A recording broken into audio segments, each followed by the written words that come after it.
temps et plaisir de vous retrouver, chers téléspectateurs. Bienvenue à ce journal dont voici les principaux titres. La Commission nationale indépendante CNIDH recommande au gouvernement burundais d'accélérer les enquêtes en vue d'identifier et traduire en justice les auteurs des massacres de Gatumba qui ont emporté la vie de 20 personnes la semaine dernière. Vous aurez plus de détails au cours de ce journal. Et le Burundi n'est pas aujourd'hui éligible aux prêts extérieurs suite à la faible capacité de gestion de remboursement de la dette publique extérieure par rapport à certains pays de la communauté est-africaine. Ce sont là les explications données par le ministre des Finances lorsqu'il était à l'hémicycle de Kigobe la semaine dernière. Certains députés ont indiqué que les crédits concessionnels ne profitent pas réellement au pays par rapport aux prêts. Les détails, c'est tout de suite.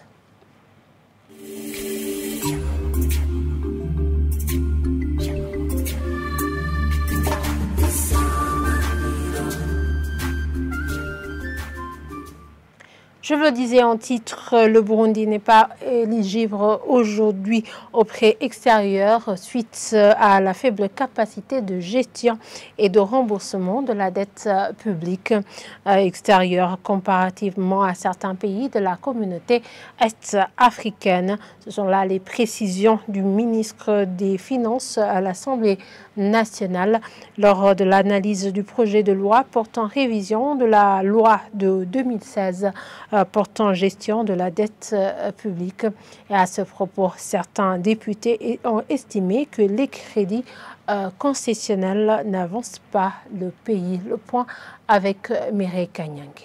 Parmi les inquiétudes qui ont retenu l'attention de ces élus du peuple, c'est notamment que le Burundi n'a pas accès aux prêts extérieurs afin de réaliser de grands projets.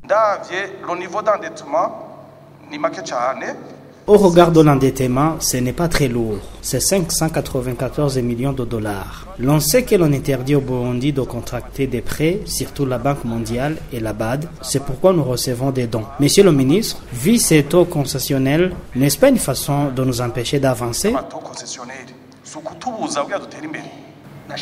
Je voudrais lui demander de nous éclairer sur les motifs empêchant le Burundi d'avoir une dette extérieure, puisque nous savons que c'est avec ce genre de crédit que le Burundi peut se développer.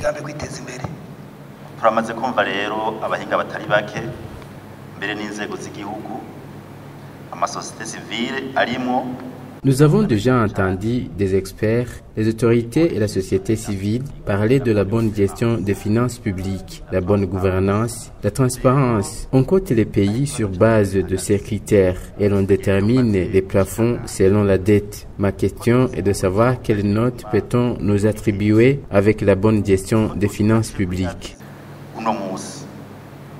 La bonne gestion des finances publiques.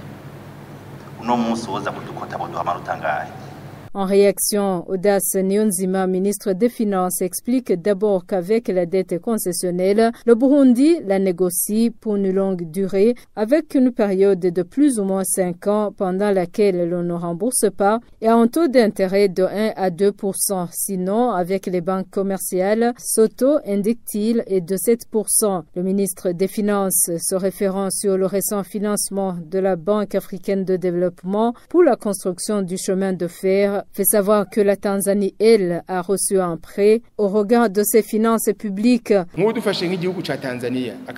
Par exemple, la Tanzanie, avec le chemin de fer, l'on nous demande de contracter un crédit concessionnel, on nous recommande des dons. Mais comme la Tanzanie a déjà montré qu'avec les finances publiques, elle est capable de rembourser les prêts, même dans les banques privées, pour compléter les dons afin de mettre en œuvre de grands projets. Mais le Burundi ne peut pas contracter ce genre de dette à un taux de 7%. Ils ne peuvent pas nous en donner de peur qu'on ne rembourse pas au regard de nos finances.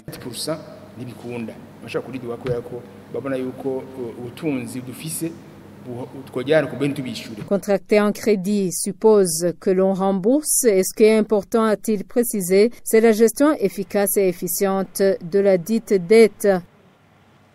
Merci à Mireille Kanyangé et à Cédric Nichaka pour ce reportage. Et continuons ce journal par la page droit de l'homme.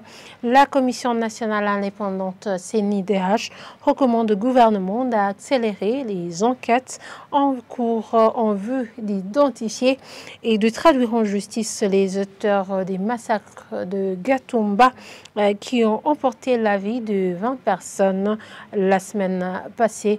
Dr Sixte Vigny Nimuraba, président de la CNIDH, l'a dit ce jeudi lors de la déclaration de la CNIDH condamnant ces crimes. Suivez-le.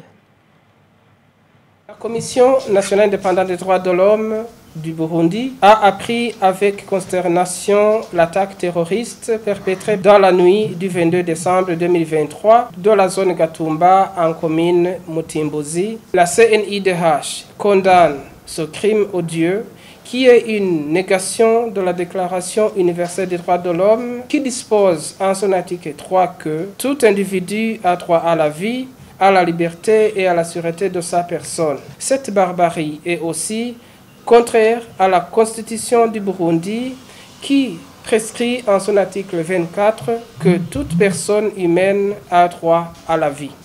Au regard de ces atrocités, la CNIDH recommande au gouvernement d'engager tous les moyens à sa disposition pour accélérer les enquêtes en cours en vue d'identifier et de traduire en justice les commanditaires et les auteurs de ces forfaits macabres, de continuer à soutenir les familles des victimes, aux forces de l'ordre et de sécurité, de redoubler d'efforts pour traquer et démanteler ces groupes criminels partout où ils sont. À la population, la CNIDH leur demande d'être vigilante et de dénoncer des personnes suspectes, de collaborer avec les forces de sécurité et l'administration pour contribuer au démantèlement de ces bandes de malfaiteurs. Et aux institutions et organisations de la société civile, il leur est demandé de condamner énergétiquement ces actes ignobles et de demander que ces criminels soient recherchés, arrêtés et poursuivis devant la justice.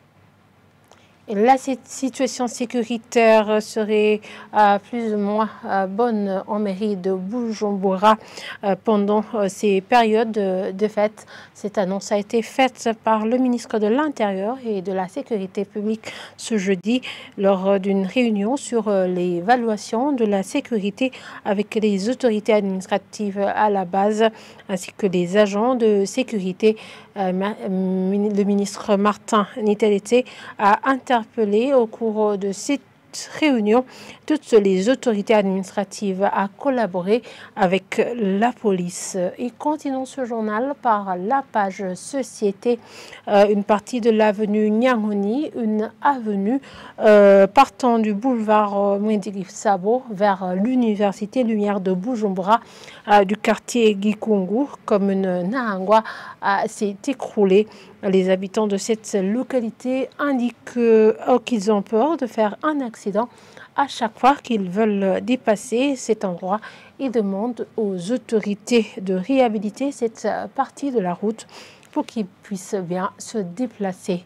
Omer Douayou nous en dit plus.